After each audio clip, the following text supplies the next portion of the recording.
창조인가? 진화인가?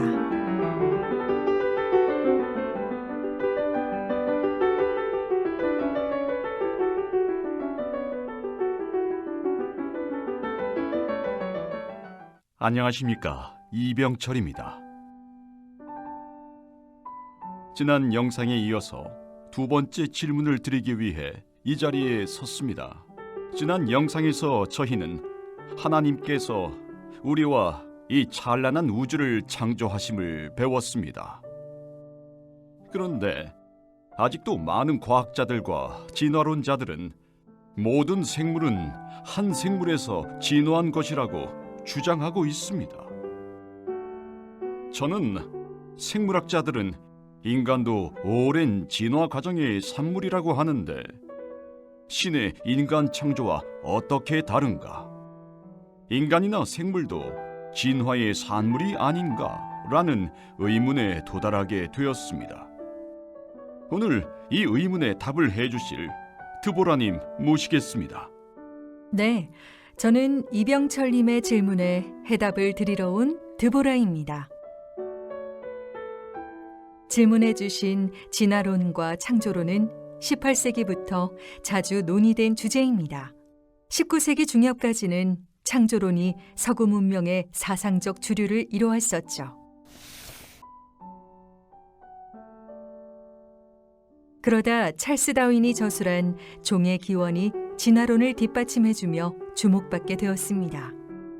이 종의 기원에서 찰스 다윈은 세 가지 주장을 펼쳤습니다.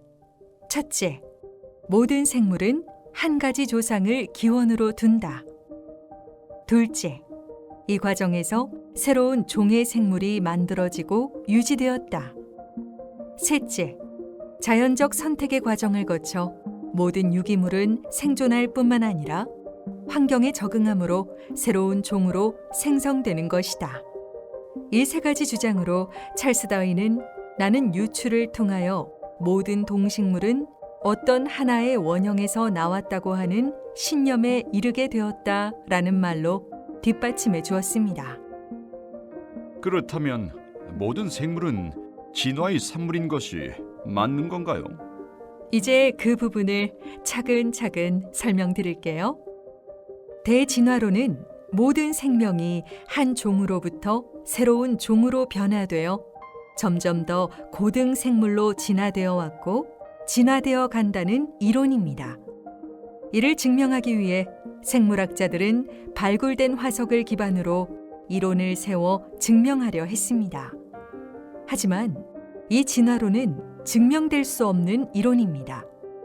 단편적인 이 화석으로는 이 지구상 생명체들이 진화의 과정을 거쳤다라고 결론 지을 수 없으며 발견된 화석은 각각의 종은 그 종 자체가 완성된 개체이기 때문에 주장의 실효성을 가지지 못합니다. 진화론의 주장에 따르면 우리 지구에는 진화를 진행 중이던 중간 단계 화석이 필히 있어야 합니다. 그런데 왜 인간도 영장류에서 진화했다라고 하면서 인간의 중간 화석은 발견되지 않았을까요?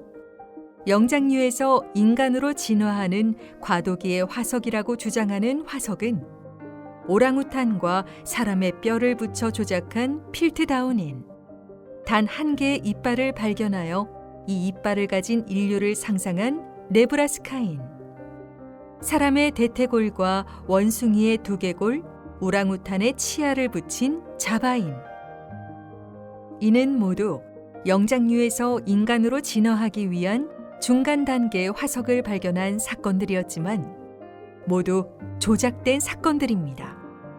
영장류에서 인간으로 진화했다는 것을 증명해줄 중간 단계 화석은 없는 것이죠. 또한 이 화석이 발견되는 지층에서도 우리는 하나님께서 이 만물을 창조하심을 알 수 있습니다. 세계 어느 곳을 가더라도 이 지층은 신생대, 중생대, 고생대, 원생대, 시생대 5가지의 층으로 구성되어 있습니다. 가장 오래된 세계의 층인 고생대, 원생대, 시생대 이 3가지의 지층에서 진화론자들이 당혹할 수밖에 없던 사실들이 담겨 있는데요. 오래된 순으로 같이 알아보도록 하죠. 이 시생대는 가장 아래에 위치하는 지층입니다. 이 아래부터는 반듯하게 쌓인 태적 지층이 존재하지 않죠. 그러므로 이 아래 지층부터는 퇴적이 일어나지도 생명체가 존재하지도 않는 지층인 것입니다. 이 원생대부터는 어느 순간 갑자기 퇴적 지층들이 생겨나게 되는데요.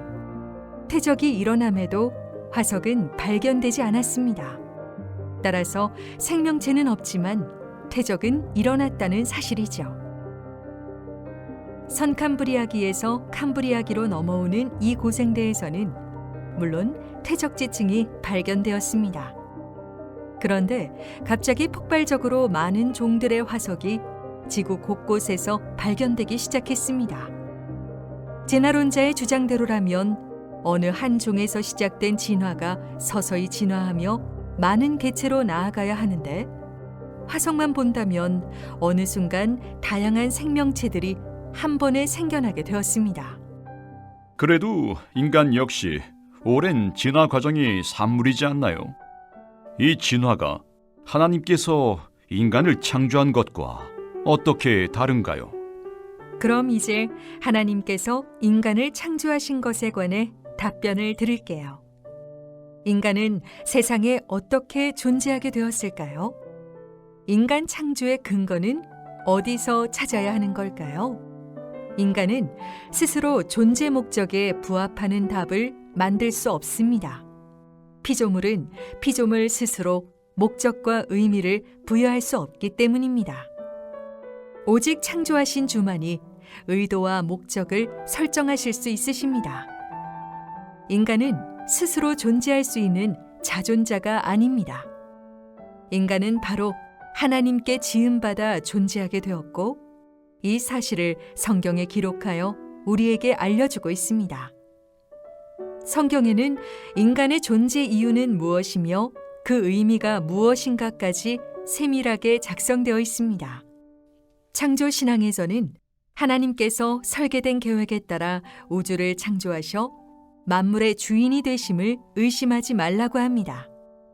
이때 창조라는 단어는 히브리어로 세 가지 의미로 사용되는데 첫째, 창세기 1장 1절 태초에 하나님이 천지를 창조하시니라에서의 창조는 히브리어로 바라라는 말로 쓰여 있습니다. 바라는 없는 것을 있게 하는 것, 즉 하나님은 무에서 유를 창조하시는 전능자이신 것이죠. 둘째, 나타나는 창조라는 말은 아사의 의미를 가지고 있습니다. 창세기 1장 21절 하나님이 큰 바다 짐승들과 물에서 번성하여 움직이는 모든 생물을 그 종류대로 날개 있는 모든 새를 그 종류대로 창조하시니 창조란 의미 있는 것에서 있는 것을 만들었다는 의미입니다. 즉 개조 창조라는 말입니다. 사람의 창조 능력은 없는 것을 있게 하는 것이 아닌 있는 것을 가지고 개조하는 능력이 있을 뿐입니다. 셋째로 성경에서 창조는 야찰이라는 단어로 창세기 1장 27절 하나님이 자기 형상 곧 하나님의 형상대로 사람을 창조하시되 남자와 여자를 창조하시고 라는 말씀에서 쓰입니다. 여기에서의 야찰이라는 단어는 모방 창조를 말합니다. 즉 어떤 작가가 자신의 모형을 모델로 세워놓고 심혈을 기울여 조각한다는 의미입니다. 하나님께서는 흙먼지를 모아 사람의 모형을 만들어 그 안에 하나님의 형상을 새겨 넣으셨던 것입니다. 하나님께서 흙덩이 속에 생기를 불어넣자 하나님을 알아보고 하나님의 말귀를 알아듣고 하나님의 사랑에 대하여 반응할 수 있는 존재, 하나님과 함께 대화하고 하나님의 손을 잡고 동산을 거닐며 하나님의 사랑과 생명을 누릴 수 있는 하나님의 아들, 딸로 창조된 존재가 바로 사람, 인간입니다. 따라서 인간은 진화의 산물이 아닙니다. 하나님의 깊고 높은 지적 설계도에 따라 창조된 피조물임을 성경이 증언해주고 있습니다. 따라서 인간은 창조주를 믿는 순간 인간의 본래적인 정체성과 운명을 찾을 수 있습니다. 이런 성경 구절이 생각나는군요.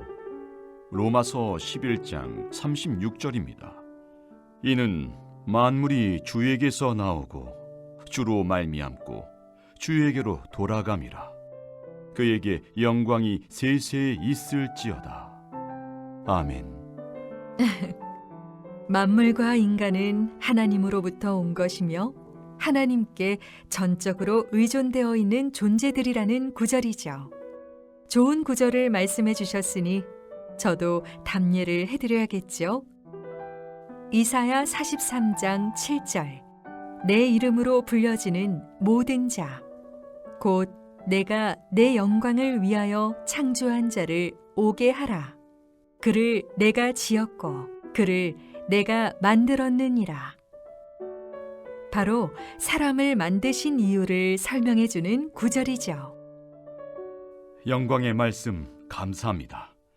오늘도 저의 질문을 명확히 이해시켜 주셔서 감사합니다. 하나님을 믿고 따르며 인간의 본래적인 정체성과 운명을 찾아 믿음이 충만한 삶을 사는 것, 그것이 하나님께서 고도의 계획과 지적 설계를 따라 영광스러운 목적을 위해 창조한 피조물의 목적이지요. 그러면 오늘은 조금 길지만 요한계시록을 읽으며 일어나겠습니다. 요한계시록 21장 3절부터 7절의 말씀을 읽으며 마칠까요?